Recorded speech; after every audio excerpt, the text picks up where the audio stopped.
Break के बाद स्वागत है। आगे बढ़ेंगे। हिंद की चादर श्री गुरु तेग बहादुर जी के 350वें शहीदी दिवस के मौके पर पवित्र यात्रा का शुभारंभ हरियाणा के सिरसा के रोड़ी क्षेत्र की पावन भूमि से किया गया। मुख्यमंत्री नायब सिंह सैनी की मौजूदगी में गुरुसर रोड़ी साहिब गुरुद्वारा में अरदास का कार्यक्रम हुआ। इस दौरान मुख्यमंत्री ने पवित्र गुरु ग्रंथ साहिब के समक्ष अरदास करते हुए प्रदेश की सुख समृद्धि और खुशहाली की कामना की। रिपोर्ट देखिए। मुख्यमंत्री नायब सिंह सैनी ने पवित्र यात्रा की साध संगत को संबोधित किया। उन्होंने कहा कि श्री गुरु तेग बहादुर जी केवल सिखों अथवा भारत के ही नहीं बल्कि पूरे विश्व के मानवाधिकारों के प्रथम महानायक हैं। यह यात्रा गुरु जी के तप, त्याग, विचार और धर्म की रक्षा के लिए दिए गए सर्वोच्च बलिदान को जन जन तक पहुंचाने का एक व्यापक महाअभियान है। उन्होंने कहा कि श्री गुरु तेग बहादुर जी के 350वें शहीदी वर्ष के उपलक्ष्य में प्रदेश में 4 पवित्र यात्राएं निकाली जाएंगी। ये यात्राएं पूरे हरियाणा को कवर करेंगी और 24 नवंबर को कुरुक्षेत्र में इनका समापन होगा। उसी दिन वहां सर्वधर्म सम्मेलन का आयोजन होगा।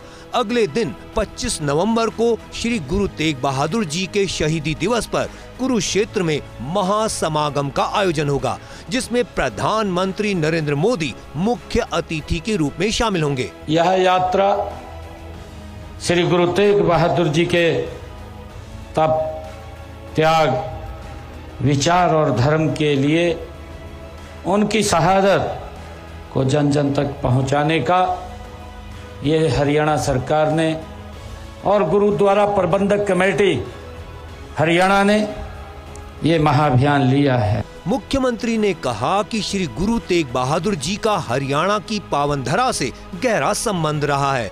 1665 में सिख धर्म के मुख्यालय को धमतान, परगना जींद, बांग्लादेश अब हरियाणा में स्थानांतरित किया था।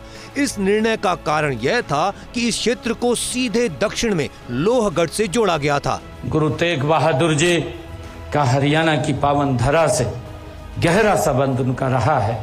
गुरु तेग बहादुर साहिब ने 1665 में सिख धर्म के मुख्यालय को धमतान साहिब, चाहे परगना जींद, बांग्लादेश जो अब हरियाणा का में ही है, स्थानांतरित किया था। इस निर्णय का कारण यह था कि इस क्षेत्र को सीधे दक्षिण में लोहगढ़ के साथ जोड़ा गया था। मुख्यमंत्री ने कहा कि हरियाणा वासियों का सौभाग्य है कि यहाँ श्री गुरु तेग बहादुर जी के पावन चरण कई बार पड़े। जहाँ जहाँ वे पधारे वहाँ उनकी याद को सदैव बनाए रखने के लिए गुरु घर स्थापित हैं, जो सदियों से उनकी शिक्षाओं की ज्योति का प्रकाश फैला रहे हैं। हरियाणा वासियों का ये परम सौभाग्य है कि यहाँ श्री गुरु तेग बहादुर जी के चरण कमल कई बार इस पवित्र भूमि पर पड़े हैं।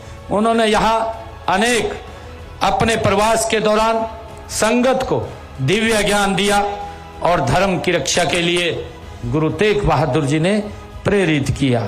जहाँ जहाँ वो पधारे वहाँ उनकी याद सदैव बनाए रखने के लिए गुरु घर भी स्थापित किए गए, जो सदियों से उनकी शिक्षाओं की ज्योत का प्रकाश फैला रहे हैं। मुख्यमंत्री ने कहा कि प्रधानमंत्री नरेंद्र मोदी के कुशल नेतृत्व में सरकार भारत की आध्यात्मिक यात्रा और विरासत को वैश्विक पहचान दिलाने में कोई कमी नहीं छोड़ेगी।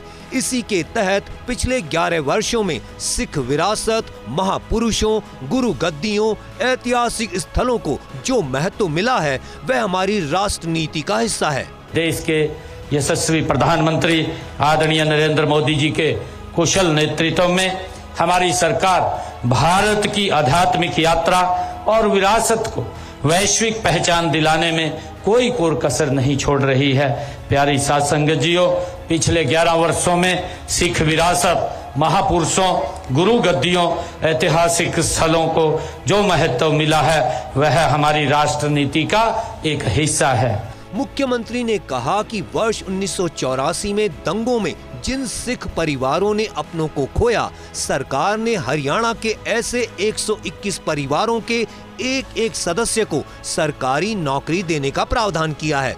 दिसंबर 2022 में हरियाणा सिख गुरुद्वारा प्रबंधन कमेटी की स्थापना की गई। वर्ष 1984 में जो सिख दंगे हुए थे, हमने ये भी निर्णय किया है कि इस 350वें जो शहीदी वर्ष है, इस वर्ष के ऊपर उन परिवारों ने जिन्होंने अपने परिवार का सदस्य खोया है, उन परिवारों को एक सदस्य को हरियाणा सरकार में नौकरी दी जाएगी। मुख्यमंत्री नायब सिंह सैनी ने कहा कि श्री हजूर साहिब, श्री ननकाना साहिब, श्री हेमकुंड साहिब और श्री पटना साहिब जाने वाले प्रदेश के तीर्थयात्रियों को वित्तीय सहायता उपलब्ध करवाने के उद्देश्य से स्वर्ण जयंती गुरु दर्शन यात्रा योजना शुरू की गई है।